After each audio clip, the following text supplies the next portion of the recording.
Welcome to Spirit School. My name is Danielle Sarenk, also known as the Squamish Medium. I am the host of your Spirit School, where I will share all the lessons and learnings that I have uncovered through my intuitive development and mediumship development journey.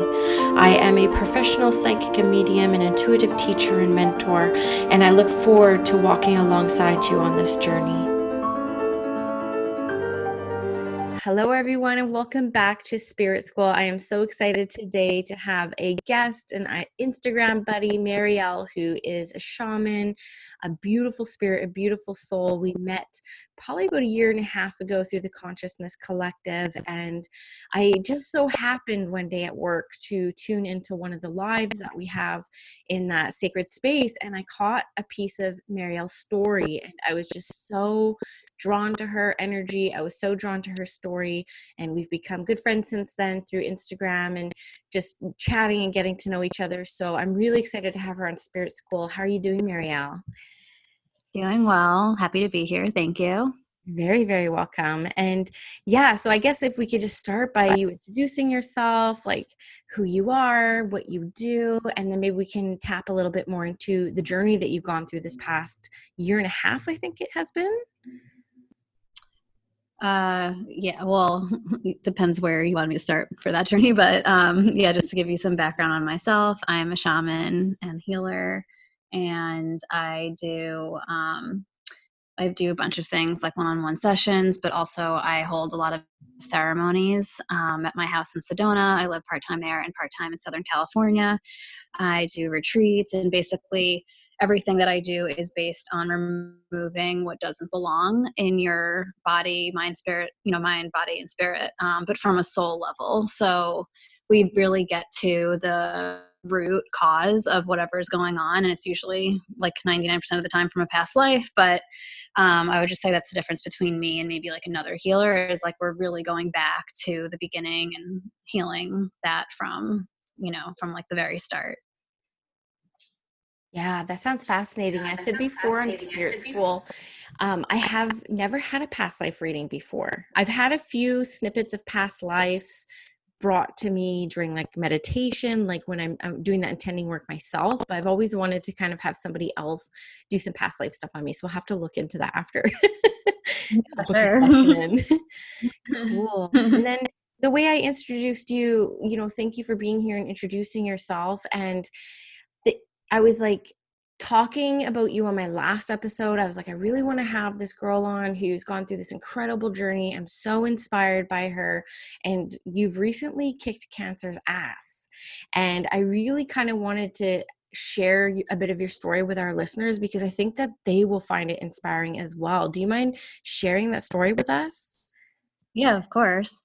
Um, so, I mean, it's pretty recent. In October this past year, 2019, I was just like laying in bed with watching Netflix on my laptop, and I just kind of like was brushing my hair off of my boob, and I felt this lump, and I was like, okay, this doesn't seem good. So the next day, I just had gone to get, um, an ultrasound, and basically my doctor was in LA because that's where I used to live, and I keep all my doctors there, and they had sent her the results, and she was just like, this doesn't look good at all. And she's like, if you can get here tomorrow, like I don't even work, but I will come in and like do a biopsy for you. So I was in Arizona actually, so I like literally just got in the car with my dog, drove to California, saw her the next day, and then the day after that found out that I had triple negative breast cancer. And so from there, I was offered or suggested a treatment plan of double mastectomy with implant reconstruction plus chemotherapy for 6 months, basically, every week. And I, as an intuitive person, I was fine with the surgery because to me that makes sense. Like, okay, look, let's get the tumor out.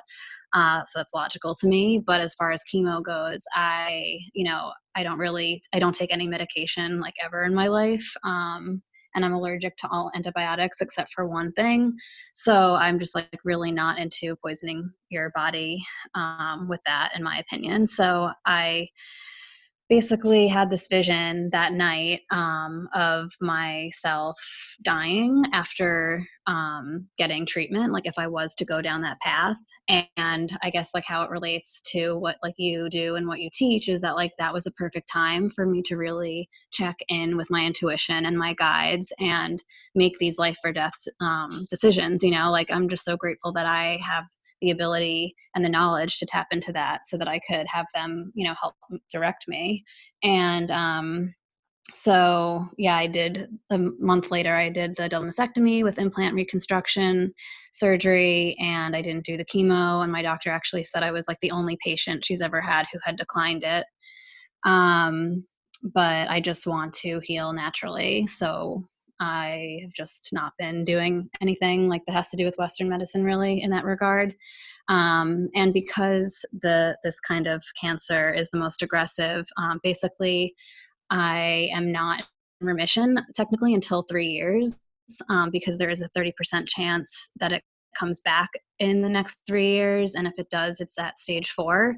And that's why she was saying that I was the only person who ever declined chemo, because I guess that scares some people, or most people. But again, like as a spiritual person, I am not scared of dying. And I think when you take that out of the equation, you're able to make decisions from a different place. So, and also again, like I trust my intuition and I trust my guides, and I'm just like, I don't regret that decision at all. Yeah, no, that's amazing. You must have been terrified when you got the diagnosis, or were you just okay because you're like, I'm just rolling with it because that's how you live your life? I honestly was more afraid of when she said like chemo because when I remember I was on the phone with her and she goes, "Oh, well, I hope it's not this." And I said, "Okay, why? What does that mean? Like surgery?" And she was like, "Well, minimum surgery." And I was like, "Well, what else?" Like that wasn't even on my radar. I'm like, "Well, what else am I going to have to do?" And she was like, "Chemo." And then that's when I was like, "Oh my God, no." And like the only time I really like, well, there was 2 times that I cried during this whole thing. One was that night when I was like contemplating chemo because I was like, I don't want to do it. I don't want to do it. And I just, for some reason, like at first didn't think that maybe I had a choice. And then the second time was that I had to give my dog away for a little bit while after surgery. And I was just so upset because I wanted her to be there. Mm, Um, so yeah, it's just weird, I guess, because what I've noticed is that I know, like, I'm not trying to say like I was never scared, but I just think it's less scary for the person it's happening to mm. than like having a loved one, like have it happen to them where like you have no control. Right. Yeah, you Does that feel make sense? powerless. Absolutely. That makes total Like sense. I didn't feel powerless, but I feel like, yeah, like I feel like everyone around me was so upset. And like, obviously I'm not like happy about it, but I feel like I had a better handle on it because it's me rather than like worrying about someone else. Yeah. So is your doctor like super impressed? Like, is she excited that you've decided to take this natural path and like everything's like working out so far? Or where does she stand with that now? I think I mean, like as a doctor, I don't think she's ever going to give me her like real opinion necessarily.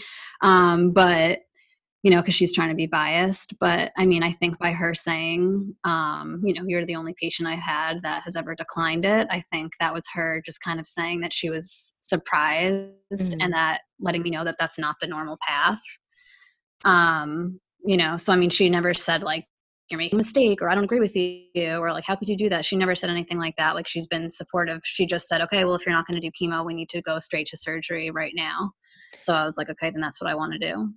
Yeah, definitely. And I feel too, since you've lived your whole life so naturally, that would just be Hmm. a natural thing to decide without a doubt. And I couldn't say what I would decide in that situation, but I know that there's a quality of life situation as well. It's like, how do you want to live? Right. And Right. chemo, from what I've seen, doesn't give you that, oomph of life. Right. No, and that's actually what made me, you know, decide what I decided because I am so into quality of life. And like, honestly, I'd rather have like one more like normal day of life and like die than like live forever and like not be able to like actually live, you know, like that's not living to me. Is if you are bedridden and you're sick and your body is like being pumped with like all of this stuff. Yeah, definitely. And so another question I had for you around this was, I haven't talked about this experience on my podcast yet, but I had a near-death experience in 2016. And I just want to know your perspective of being in this state of, this, you're in the medical system a little bit, you're facing something that's quite scary. How did your spirituality work within those months of surgery and recovering? Did you find yourself more spiritually connected, or did you find yourself taking a breather? Um, well, I've still felt I always feel spiritually connected. So I mean, like as far as that goes, like nothing. I guess maybe more. I think just I was able to see things in a different perspective. Mm, So like my whole perspective shifted like the second I got the diagnosis. Like you just kind of look at life differently all of a sudden. yeah, But I would say that after surgery, like when you are pumped with like the pain, I had to stay in the hospital for a few days, and you know they were giving me painkillers. And once I got home, I didn't take them anymore. But when they were still all in my system, I mean, at least for me, my intuition was completely gone. I mean, it's so fogged up. yeah, I felt very disconnected, and it was just weird to me because I was like, okay, this is like, I don't know, this is so weird experiencing life without that like extra oomph, you know, of like guidance. And yeah. it was just weird, like not being connected at all. I agree. And I'm glad that we're talking about this. I'm covered in shivers. I've never talked about this with anyone before, but I was surprised when I was so sick in hospital. I was in ICU. They didn't know what was wrong with me, and I was pregnant at the time. And I actually thought I was going to die, and I wasn't scared. I was like, okay, well, this is how I go. I remember thinking that, but I remember thinking like, where are the angels?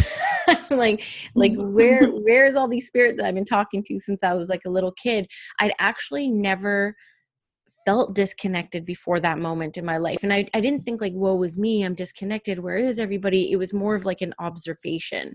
And even after my recovery, for quite a bit after, maybe 3 or 4 months after, like I didn't feel spirit all around me. I didn't feel connected to my intuition at all. I actually didn't do any readings. I took some months off. And so I was kind of just fascinated to hear another spiritual teacher or somebody who's in the spiritual work, like what they experienced after something like that too. And I guess my takeaway from that experience was like, well, I signed up for a real human experience and here I had it. Exactly.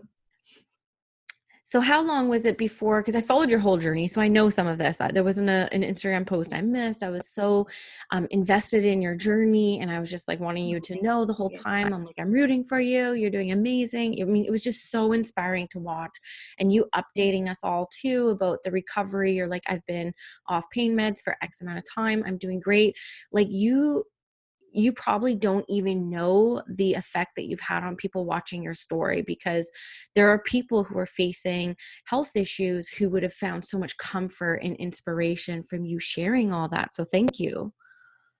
Yeah, no problem. I mean, obviously, like, yeah, I don't know like how much of an impact I made, but I just know that some people, well, I mean, I appreciated everyone's support, like including you. You know, it was so nice that everyone really came together as a community and was supporting me because I mean, I wasn't not expecting it, but it wasn't like on my radar at all. And so I was like, wow, this is amazing.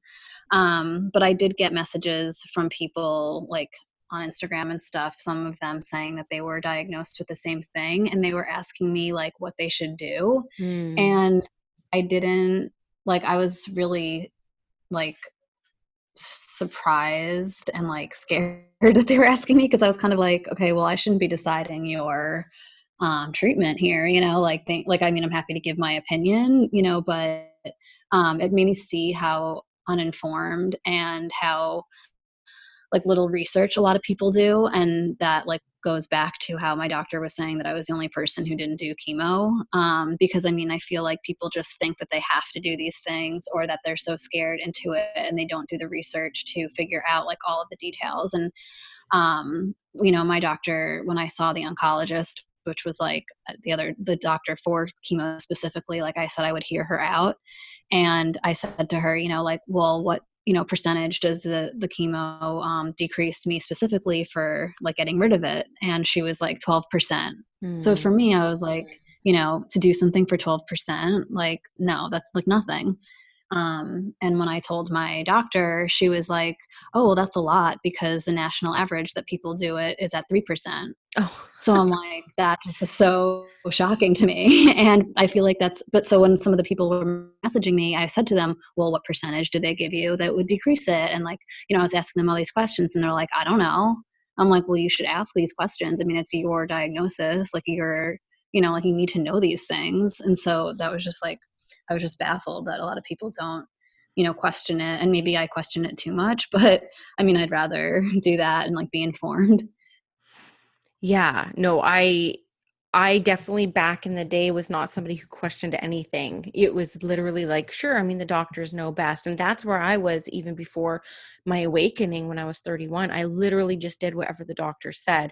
Now that I'm more spiritually aware and I feel more sovereign in this experience, I definitely would start to do more research, but I can kind of see both sides for sure. But that would be kind of nerve-wracking having people message you kind of saying, what do I do in this Right. situation? But oh, Yeah. for sure. I mean, even when I've done some readings, I've had people sit down saying to me, like, do I leave my husband? I'm like, oh my God, like, this is like a big decision. I don't think you want to give that to me, do you? Like, Right, right. I could totally understand the pressure there. And, Maya Angelou says, I love this quote she told Oprah. She said, you will never know your legacy. You will never know the impact that you made on other people. And I just trust, and I know because you've inspired the pants off of me. I just know that you inspired so many people with you just sharing your journey. And I remember you saying something else too. I remember because I've never done too much mindset work. I've kind of just fly by the seat of my pants. I like live off emotions.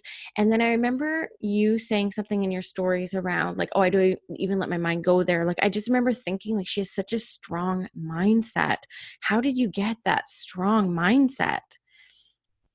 Well, I guess it started when I was 21. I was like, well, when I was 21 is like I graduated college and I learned about the like positive, just the concept of positive thinking. Like I always just kind of thought like before that like things just happen to us and we go along in life and like whatever happens, happens. But I had gone through like this really bad breakup at the time and I was seeing this therapist and she recommended Louise Hay's You Can Heal Your Life book. Mm. And so I never heard of her before at that time. And so I read it and it just was like, oh my God, wait, so like the things I think like I'm going to attract and like, it was just like mind blowing to me. And so I guess it kind of started as a coping mechanism, honestly, of positive thinking. But then I started to like make vision boards and do all these things with, that kind of mindset and manifesting and all of the things started coming true. And so like just from doing it all the time, it just became the way I think. And now, it's like I don't even try. I just kind of like have a positive attitude, or at least I try to. Yeah, and you sure do. I remember thinking, I'm like, man, I want to study mindset like that. And I have Louise Hay's book on my bedside table. It's one of 3 books I have on my bedside table all the time. But I will admit, I'm a flipper through it. I have not read the thing cover to cover. I'm just like, oh, my foot hurts. I'm like, what's going on? I quickly scan and look it up. Yeah. But I'm like, man, so many people I admire got like their awakening through that book, that one book. So many spiritual teachers, a devotion that I am going to be reading this book in May. You can do it. I will do it. I will do it. And now, before I transition over to you, I really want to know more about your spiritual development and how you landed on shamanism as your kind of connection, your way of living, your way of being, the way of serving the world of spirit. But where are you at in your healing journey now? And is there anything else you want to say about, the journey you've been on since October of last year?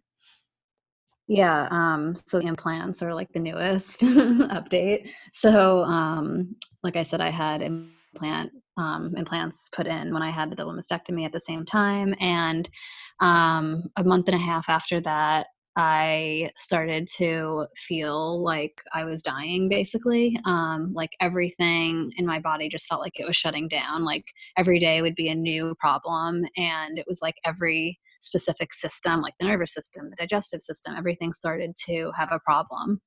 And it got to the point where like I couldn't get out of bed.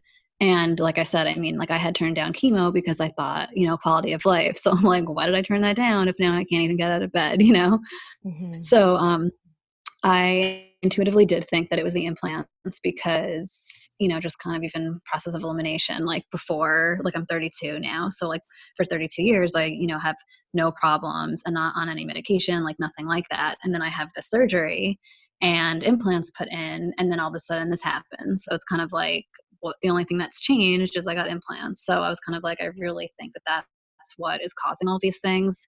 And, so I just, really didn't know how to solve it because, you don't want to just get them out immediately and jump to that conclusion.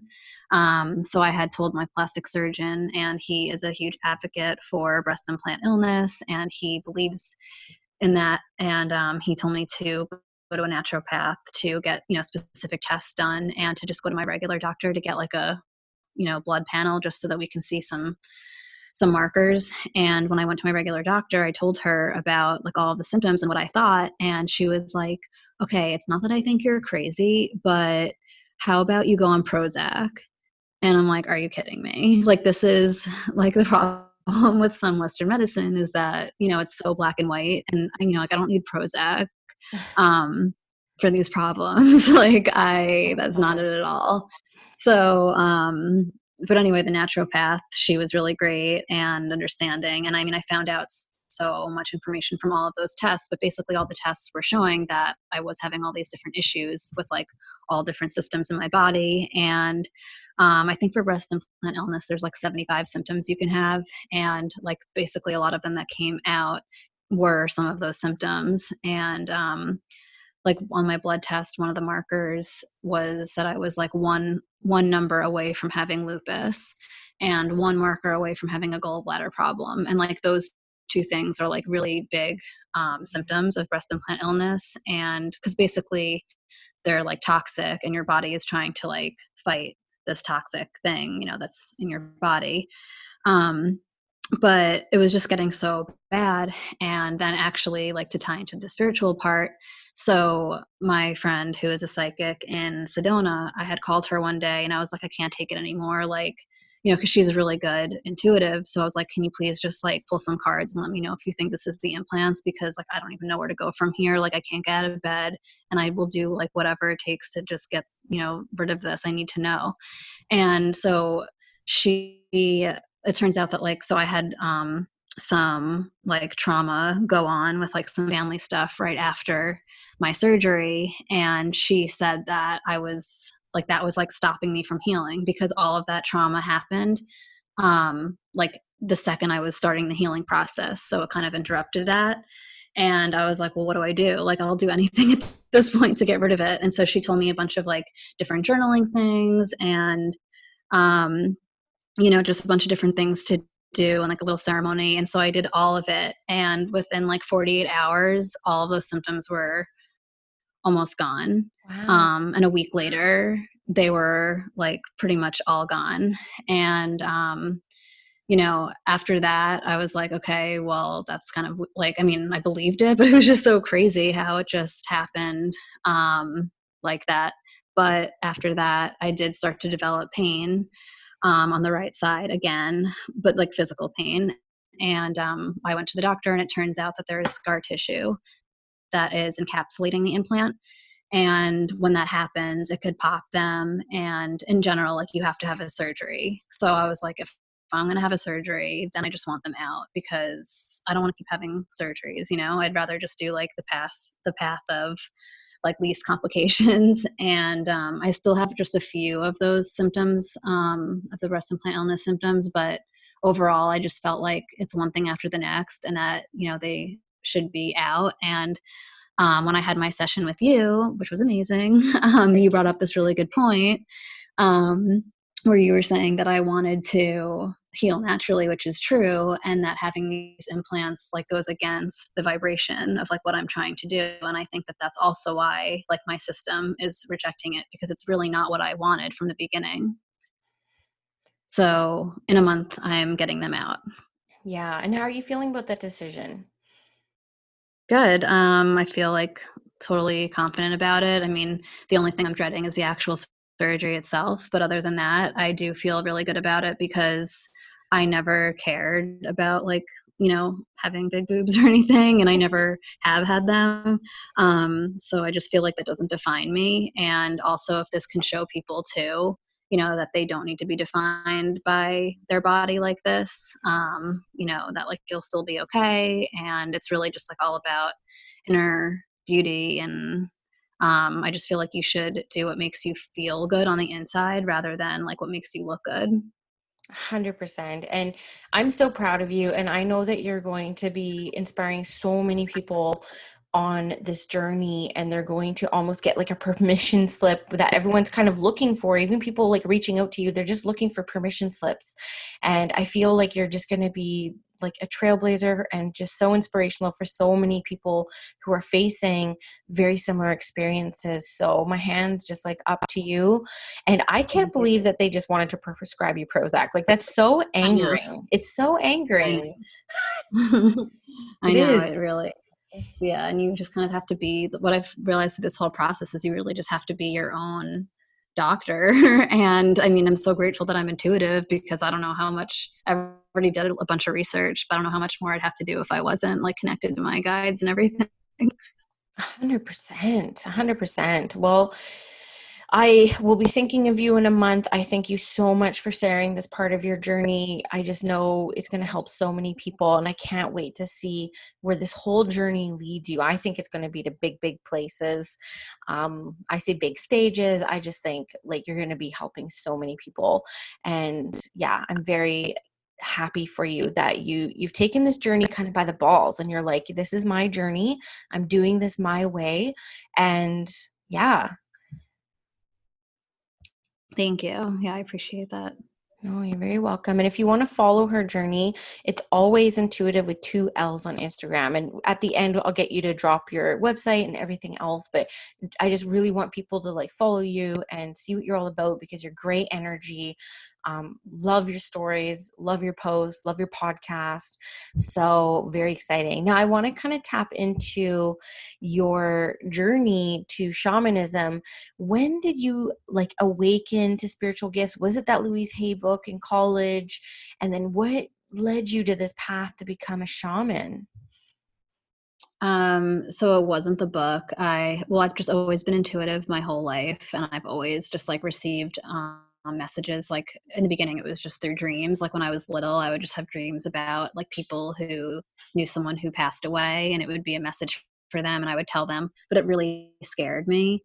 And when I was 16, I had my first reading done by a medium, and she said like, "You're going to be like doing what I'm doing." And I was like, no, because this like scares me. So like never. um, and then I just kind of kept like squashing it, I guess, because it just did scare me. And I do think that like the messages always came in dreams because that would be like the least scary way that I could accept it. Um, so that was always just like in the background. And then, I didn't like I was in the corporate world. I used to be a journalist covering business news, and then that was unfulfilling. And then later on in my mid 20s, I started a fitness clothing company that actually had to do with like all about positive thinking. So that was like a better transition for me because it was like getting closer to what I like to do. And then right before my 30th birthday, that's really when I had my awakening, because all of a sudden I kind of felt unfulfilled from my clothing business. And I was like, well, now what do I do? Because like I always thought I was going to do that forever. And all of my intuitive gifts, it was just all of a sudden amplified. Like I would just be out with friends and I would all of a sudden get all these downloads about them. And same with like other like strangers and stuff. Like I had no like intuitive boundaries, I guess. And I didn't want to know like all this information like by any means. So it was just getting really strong. And then 2 months before I think it was 2 months before my 30th birthday, my friend invited me to a sound bath, and I had never been to one before, and I'd never even heard of it.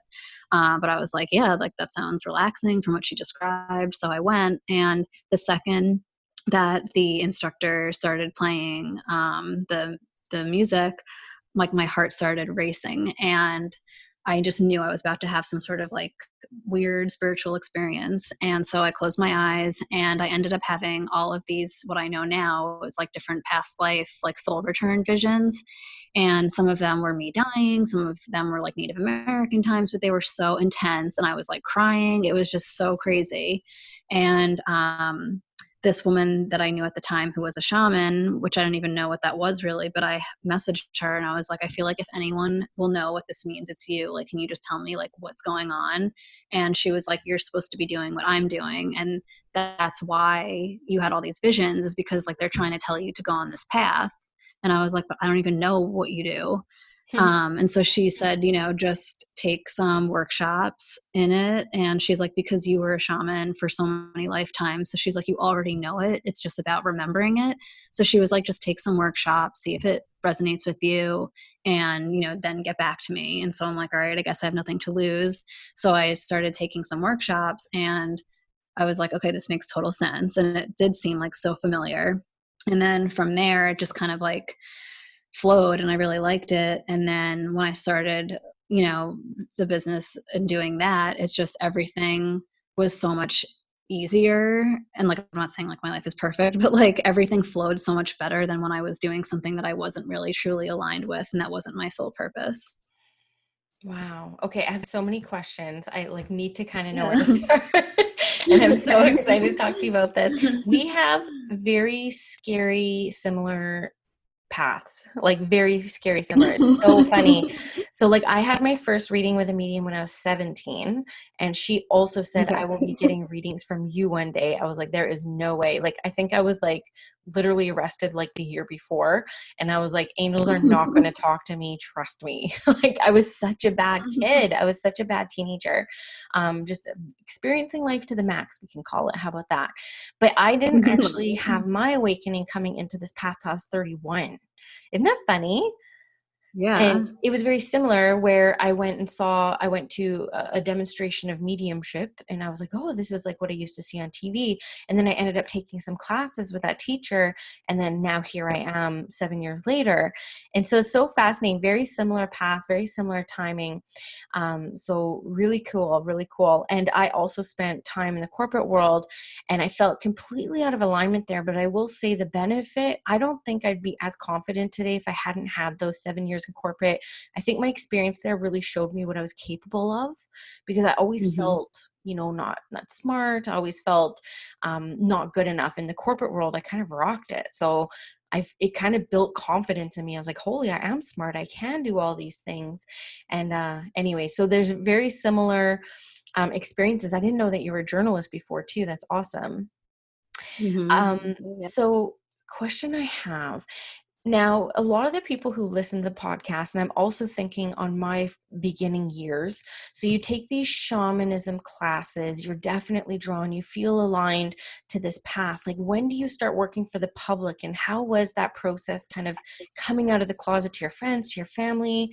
Like, what was that process for you? Um, well, when I mean, like all of my close friends, like they were just like, okay, amazing. Like, and they were all about it. But some of my friends that I would say I was on the fence about, that I didn't really like, that I already felt like I wanted to get rid of, Mm, they like really judged me. And that was just kind of like taking care of that, because they're not in my life anymore and they didn't understand. So, I mean, I definitely got rid of a lot of people, because like we weren't agreeing on that and they were being like very judgy. But I mean, clearing those people out makes space for the people that are aligned, with you. mhm, So that's what happened with the people. And as far as the classes, the very first class I took, so like the foundation that I went to, there's just like a million different courses and you can take whatever you want. It's not like, I mean, there's the beginning one, but after that, it's kind of like you pick. And the first course, the teacher, she said, if you want to do this as like a business, like there are, I think it was like 4 or 6 classes. She was like, I would just recommend taking like these 4 or 6. So I did that like within the year. And then I just started, like I just made an Instagram and I'm like, all right, I'm just going to start promoting this, and not even like promoting. Like I never said like, hey, like come buy this or buy a session. I never even did that. I just put it up and um, kind of saw that when you're supposed to be doing something, like the universe will provide and spirit will bring people to you. So like in the beginning, I did have like one session a week with someone, and it was like to, kind of like train me and to like give me what I needed at that time. And then it progressed from there. Yeah, I love that. So you've had it for a couple of years now and you're full time with it. And Mm-hmm. I have some other questions. And I know the people who are into shamanism are probably going to roll their eyes at me, but I'm going to take this opportunity to ask my questions because I Sure. Of know that course. other people will probably have the same mindset as me. But I did do a 1 year shamanic immersion program with a local shaman here in Squamish. She's since moved on to another location. And here's here's the question that I have, because I wonder, because I know shamanism is one of the oldest and most ancient forms of like spiritual studies, of spiritual practitioner. Every culture in the world I know has a form of shamanism weaved into its lineage, into its heritage. Now, what I found with shamanism, and I'm wondering if this is the same for you, is I'm used to working with angel energy. I'm used to working with heaven energy. And our teacher kept asking us to go to like these underworlds, to go beneath the earth, to go low. Is it the same with the shamanism that you studied? Yeah, so like I don't work with angel realms at all. I do work with like a bunch of, I mean, I have like like I can communicate with like people who passed over. So I have like, like my family members that I consult with like in that regard. But as far as shamanism goes, yeah, I do have these like transcended spirits, and they're animals, most of them. So yeah, I have like a team of animals, and that's who I get all the guidance from most of the time. I love it. Okay. Yeah, because it was just so different for me. I'm like, I just want to go up to heaven.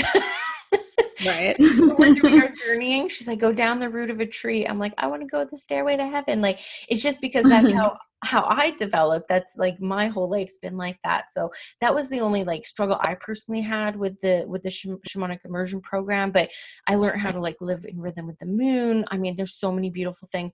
And I noticed too when I was checking out your LinkedIn, your link tree on your Instagram account, you have a free download for like 10 power animals. And I'm just going to tell Mhm. people that because I get so many DMs on Instagram. I had an owl come in front of me. What does it mean? I had a blue jay come in front of me. What does it mean? And so I'm going to point people to you and be like, Okay, yeah, no. That's talk. why I made it actually, because like the way I live my life is like I mean I know what a lot of them mean by now, but some of them I don't, obviously. And like when I'm out in in general, if something crosses my path, I'm like, all right, Google, like what does this mean? What is this trying to tell me? Because it's always accurate and it's always for a reason. Like there's no coincidences. 100%. Oh, okay. I have one more question I want to ask you about the shamanism stuff. Um, so in the shamanic immersion program I was in, we weren't allowed to get our own power animal. We had to journey for other people's power animals. And so everyone was going around the room and they got like wolf and bear and cougar and eagle, like all these awesome animals. And I was gifted ant. So That's interesting. my ego was so torn, and she was like, that's exactly why we don't journey for ourselves, or we would have 10 bears in this room, right? Because your ego does get kind of involved. So do you have any insight into ant? When I'll tell you what I got from it first, so that you can, I'm not Mhm. trying to get like a free reading off you or anything, No, but no, it's totally fine. when I was like gifted and it took me a few days to get over it, for one thing. And then I actually started, okay, when I think of ant, I think of like community builder. I think of strength because ants are super strong. They can carry like 10 times their body weight. They wear all black. I wear all black all the time. I'm like trying to think of like all the really positive traits and aspects of ant. But what do you think about ant? Um, so usually, I guess, like from what I know, like the ant is the symbol of strength and willpower, and determination because, like how determined they are, but also sacrifice and loyalty. And, even though they're very small, they possess, like this enormous strength. Like, I forget what it is, but it's like ants can lift like something like not a million, but, like 100 times more than them. Mm. Um, so I think also it reminds you that like nothing comes easy in life without putting in effort. But yeah, I've never actually heard anyone having the ant, so that's really interesting. I know. I was like, I don't know if it would make it on your power animal list. It didn't, because I only did some like the most common in my opinion, and I have never heard anyone having it, but I know. Well, even when you Google it, there's like nothing. The only reference to ant is I have this indigenous, this First Nations. I'm sure you've seen this deck. It's the one with the blue with the yellow lightning strike on the back. It's like a classic 70s animal deck. And they have an ant in there, actually. But that's the only time I've ever seen ant in there. Like I say, I had a really hard time with it. I was like, hey, you guys are all getting like these cool animals, and I get ant. But the more I think about ant, the more I am kind of like drawn to. And I'm 5'2", I'm yeah. little. So I'm like, I will take ant. I will take ant and run as my Yeah. little animal. And then the other thing I Oh, and wanted also sorry. no, no, you go. I was just gonna say, like, they also it's kind of like looks are deceiving because even though they're so small, like they are so strong, and they are hard workers. And I mean, I definitely think that it is in alignment with you because it's kind of like if anyone ever judged you or thought like you weren't capable, it's like, all right, well, you Watch. know, Watch. watch this. So true. Like here, hold my fizzy water because I don't drink anymore. Yes. Hold my fizzy water. And then the other thing I wanted to ask about power animals. So I'm First Nations Canadian. I'm Swampy Cree First Nations. And in a lot of our indigenous cultures, owl represents death. And so owl is like an omen. But I have never felt that. I have always felt owl as being mystical, as being like a bullshit seer. It can see like everything. So like what is your interpretation of owl? So yeah, I guess it just like depends, like what school of thought you're from. But the owl is my main power animal. I don't know if you knew that, I did. but so I do have like a huge connection with it, and it's the one I know the most. But so I would say it's definitely a good omen because it's like my number one guide. And yeah, the owl sees through the darkness, and it sees what other people can't see. And like you said, it sees through the bullshit.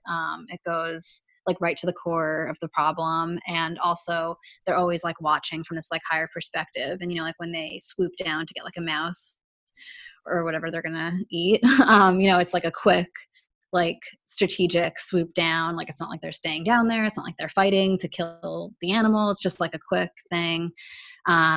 So yeah, and also obviously like very wise. And yeah, I would definitely say it's like an amazing animal to have. And to me, it's definitely not an omen. Yeah, I thank you. I'm really glad that we got this recorded because I do get maybe a message a month about owl alone. So anyone who's gonna DM me about animals, I'm gonna send them to your Instagram and you have that free download. I think people will really like. And I will show you because we were supposed to meet in Vancouver next month. But of course that with coronavirus, that's not going to happen now. But hopefully we will get to meet soon. I was just knowing because I was opening up my June schedule and I was like, oh yeah, Marielle was supposed to be coming. And I have a beautiful owl wing I will show you. Oh, yeah, I'm excited to see that. I'm hopefully going to come in August or September if I'm allowed to get into the country. 100%. And the second you come, I will be here waiting for you. I can't wait to meet you. I'm so glad that I got you on this podcast. So if you want to just maybe wrap it up with how people can connect with you, how people can work with you, and wherever you want to direct people to keep in touch with you. Okay, yeah, and actually just quickly going back to the power animal, I just did a podcast episode on what power animals are and how you can like figure out like which animal you have in one of my podcasts. So if you guys want to like go there, because that would be like even more information that's free. So yeah, you can find me on the podcast, which is Sacred Souls Podcast. My website is alwaysintuitive.com with 2 L's, and same for my Instagram and Facebook.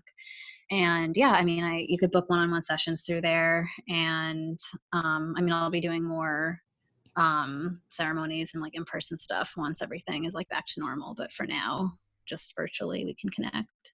Yeah, I saw that you did the virtual ceremonies too. That's awesome. Very cool. And I'll Mhm. have links in the show notes for all of this for everybody. So thank you, Mariel, for coming on to Spirit School and sharing your journey. It was so great to chat with you. Yeah, thank you. You too. Thanks for having me.